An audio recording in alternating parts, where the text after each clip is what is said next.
बीस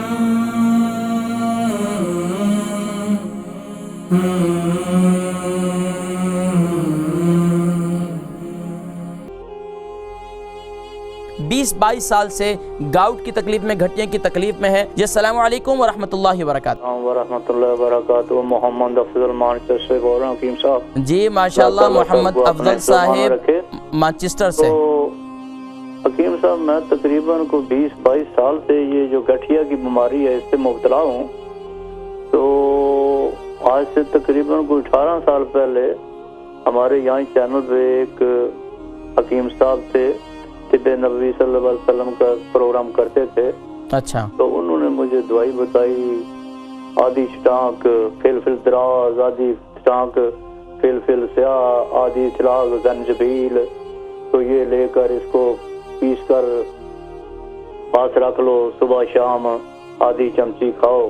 तो मैंने काफी साल खाया लेकिन कोई फर्क नहीं पड़ा। आपकी उम्र कितनी है? जी आपकी उम्र कितनी है? मेरी उम्र 67 जी। 67? हाँ जी। अच्छा ये बताइए वजन कितना है? मेरा वजन 62। 62? हाँ। वजन कम है आपका ना? 62। जी आपका वजन कम है। अच्छा ये बताइए कि आप गाउट के लिए आप अभी टैबलेट इस्तेमाल करते हैं? क्या जी? कोई टैबलेट इस्तेमाल करते हैं? नहीं मैं समझा नहीं।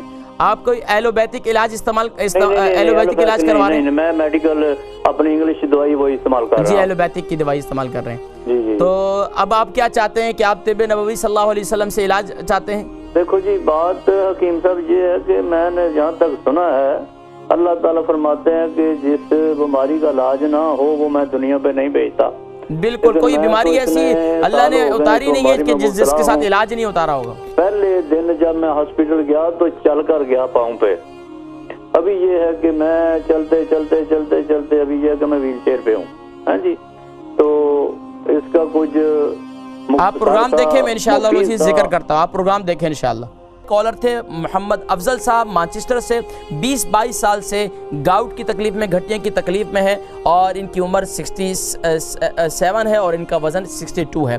जी आप देखें गाउट की तकलीफ़ बड़ी अजीब है और इसकी वजह ये होती है कि जब आपके जिस्म में एसिड की ज़्यादती हो जाती है तो फिर ये जो मुख्तलिफ जोड़ होते हैं वहाँ पर पहले सोजिश शुरू होती है और फिर वहाँ पर सोजिश की वजह से वो रेड हो जाता है और फिर थोड़ी देर के बाद वो वहाँ पर दर्द उठता है। ख़ास तौर पर पाँव में हो जाता है, टखनों में हो जाता है, हाथों में हो जाता है, मुख्तलिफ जगहों पर ये बहरहाल एसिड जमा हो जाता है।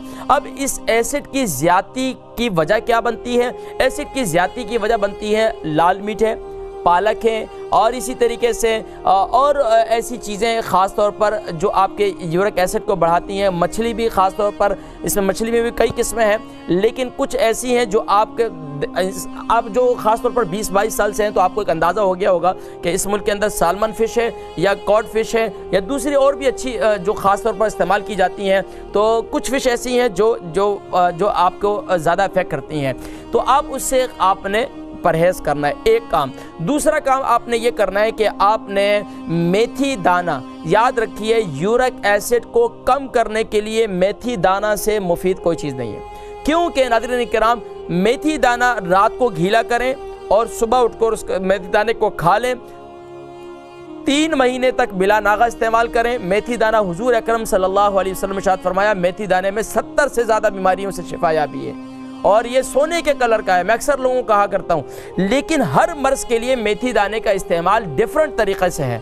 और जैसे कि हमारे एक और भाई बता रहे थे कि उनकी वाइफ जो है वो उन्होंने ऐसे ही यूट्यूब से देखकर जो इस्तेमाल करना शुरू कर दिया।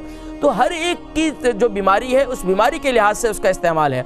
अब आपको गाउट की तकलीफ है तो गाउट के लिए ये है कि नीम गर्म पानी में इसको रात को गीला कर लें और इसके साथ सुबह उठें। अगर इसके साथ जो है आप इंजीर भी गीला कर लें तो सुभान अल्लाह, तो ये आपको दोनों जो है ये गाउट की तकलीफ के लिए बहुत मुफीद है। इसके साथ साथ आप एक अमल और कर सकते हैं। आपको अगर ये मुफीद नहीं है, आपके बॉडी को ये रास नहीं आता, तो आप एक तरीक़ाकार ये कर सकते हैं कि मूली ले लें। बाज़ार में मिलती है मूली की जो है फाड़ियाँ बना दें, काट लें उसे। उसके अंदर अच्छी तरीके से नींबू जो है वो अच्छी तरह रात को निचोड़ के اسے رکھ دیں فریج میں، اور صبح جو ہے اس کو نکال کر آپ کھا لیں، اور اس کو تھوڑا سا نکال کے صبح کے وقت میں رکھ دیں، پہلے فجر کی نماز پڑھ کے آ جائیں، واپسی آ کر اس کو کھا لیں تاکہ جو ہے وہ روم ٹیمپریچر پہ ہو جائے، ٹھنڈا نہیں استعمال کرنا چاہیے۔ تو یہ بھی آپ کے یورک ایسڈ کو کم کرتا ہے۔ اس کے ساتھ ساتھ جو ہے یورک ایسڈ کو کم کرنے کے لیے 2-3 علاج اور ہیں، لیکن یہ 2 علاج آپ فی الحال استعمال کریں۔ اس کے ساتھ ساتھ آپ جو ہے اول آخر درود شریف کے ساتھ، اور پھل میں چیری کا استعمال زیادہ کریں تو انشاءاللہ یہ بھی بہت مفید ہے۔ اور اس کے علاوہ جو ہے آپ جو ہے دعا کے اندر دعائے سیدنا ایوب علیہ السلام جو ہماری بہن ہے جن کو کینسر بھی ہوا ہے، یہ ان کے لیے بھی بہت مفید ہے۔ تو سورہ انبیاء کی آیت نمبر 83 ہے، دعائے سیدنا ایوب علیہ السلام، وہ جو ہے میں انشاءاللہ ذکر کرتا ہوں۔ ابھی میں آگے بھی انشاءاللہ دوبارہ میں اس کا ذکر کروں گا انشاءاللہ۔